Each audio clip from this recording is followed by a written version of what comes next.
Assalamualaikum warahmatullahi wabarakatuh. Pada video kali ini kita akan mempelajari yang namanya tabel alamat MAC atau MAC address table yang ada di switch. Jadi, kalau switch itu ketika dinyalakan, tabel alamat MAC-nya akan kosong. Saya akan berbagi terkait dengan Cisco Packet Tracer di sini ya. Jadi, ketika dia pertama kali dinyalakan, ini ada switch. Anggaplah ini dia pertama kali dinyalakan. Kalau kita cek di show MAC address-nya, MAC address table-nya, maka di sini tidak ada alamat MAC yang tersimpan ya, karena belum ada komunikasi sama sekali antara perangkat satu dengan perangkat lainnya yang melewati switch ini. Jadi switch itu dalam kondisi kosong ya. Jadi tabel alamat MAC-nya kosong. Kemudian ada mode yang namanya mode learning. Mode learning itu adalah ketika ada frame yang masuk ke switch, diperiksa alamat MAC sumbernya dan nomor port yang dimasuki. Jadi dia akan melihat frame-nya itu, kita akan coba lihat demokan di paket tracer lagi ya. Jadi ketika misalnya kita melakukan simulasi, ini PC 0 misalnya mau berkirim pesan ke PC 3, kemudian kita jalankan di sini, dia masuk ke switch 0 di sini kan, maka kita lihat dia di sini eh, dia tidak tahu MAC address-nya nih. Source MAC address does not exist in the MAC table of switch. Karena tadi MAC table-nya masih kosong ya. Maka dia akan menambahkan new MAC entry to its table. Jadi yang akan ditambahkan MAC entry-nya itu adalah yang masuk tadi dari FA01 ya. Dari fast Ethernet 01. Kalau kita sekarang cek lagi terkait dengan MAC address-nya, sekarang ada informasi bahwa di FA01 itu ada MAC address 00D0FF207196 yang di sebelah sini ya, yang mana itu merupakan berasal dari alamat pengirimnya ini 00D0FF207196. Jadi alamat sumber address-nya ini atau source MAC address-nya ini akan disimpan di MAC address table dan dicatat pula nomor portnya. Jadi tadi masuknya di port 1, maka dia akan dicatat di sini FA01. Seperti itu ya tahapan yang pertama. Kemudian selanjutnya, kalau source MAC address tidak ada tadi ya, ditambahkan ke tabel beserta nomor port masuknya. Tapi kalau misalnya ada, switch akan memperbarui atau refresh timer untuk entry tersebut. Jadi switch ini biasanya menyimpan itu sekitar selama 5 menit ya. Mungkin bisa berbeda-beda, tapi sekitar plus minus lah ya 5 menit.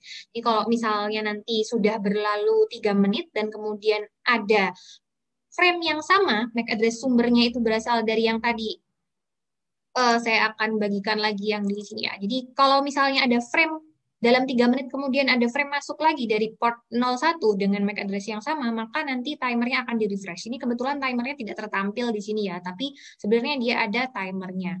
Oke, kemudian kalau selanjutnya setelah learning, dia juga ada forwarding. Jadi kan tadi baru masuk ya, dia baru mempelajari source MAC address-nya. Kemudian apa yang akan dilakukan terhadap destination MAC address-nya. Jadi kalau ada destination MAC address-nya yang sesuai dan alamatnya itu unicast, di tabel alamat MAC-nya itu ada, maka dia akan dikirim ke port tersebut. Kalau misalnya ada di tabel, maka akan diteruskan keluar dari port yang ditentukan. Tapi kalau misalnya tidak ada, maka akan diteruskan ke semua port kecuali port masuknya. Oke, kita akan lihat lagi di paket tracernya ini. Oke, jadi tadi kita baru sampai sini ya. Kita lihat bahwa tadi dia belum ada info kalau MAC address tujuannya nih 0030 ini. Oke, mohon maaf. 0030A311908B ini dia belum ada infonya di MAC address table-nya. Karena dia belum ada di MAC address table-nya, maka apa yang akan dia lakukan? Yang akan dia lakukan adalah, kita lanjut di sini, dia akan membroadcast ke semua port keluar, kecuali ke port masuknya frame tadi. Tadi karena masuknya dari FA01, maka dia tidak akan keluarkan ke FA01, dia akan kirim ke 3 port lainnya. Dan di sini PC1, PC2 dia menolaknya ya, karena itu bukan punya dia, maka yang menerima hanya di PC 3. Oke, kemudian dia akan melanjutkan lagi. Ini adalah balasan dari PC 3 ya, kalau kita lihat sekarang. Balasan dari PC 3 ini adalah dari alamat 0030 A311 908B ini ya. Maka nanti switch akan mempelajarinya. Kita sekarang lihat lagi di sini. Sekarang dia ada dua ya, yaitu ada yang 0030 A311 908B ini, dia dari FA03. Kita lihat FA03 ini adalah yang dari PC 3.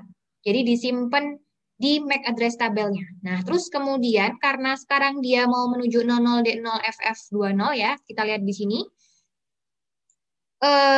Nih ya, source address-nya tidak ada, maka akan disimpan, lalu dia akan mencari for the destination MAC address. Lalu dia ketemu nih.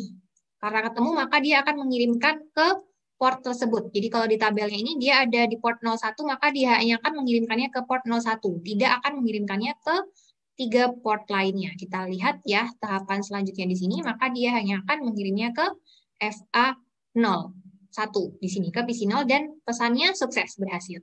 Jadi itu caranya gimana kalau ada frame masuk ke dalam switch, maka dia akan melihat informasi di MAC address tabelnya. Kalau misalnya tidak ada, dia akan keluarkan ke semuanya. Kalau pesannya unicast ya, kalau ada dia hanya akan kirimkan ke port yang tercatat di MAC address tabelnya.